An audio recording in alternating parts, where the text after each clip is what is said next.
नताशा ठीक है, जो कुछ किया उसने, उससे तो ऐसा लगता है जैसे उसे कुछ हुआ ही ना हो। जैसे ही बाहर आई वो, उसने सिर्फ नरगिस को ही निशाना बनाया। बहुत ही होशियार है नताशा, लोगों से निपटना उसे बहुत अच्छे से आता है।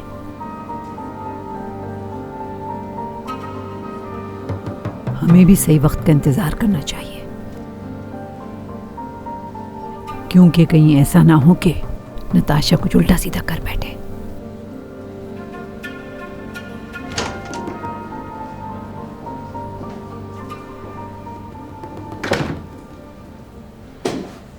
चलो तुम दोनों घर चले जाओ। रजा।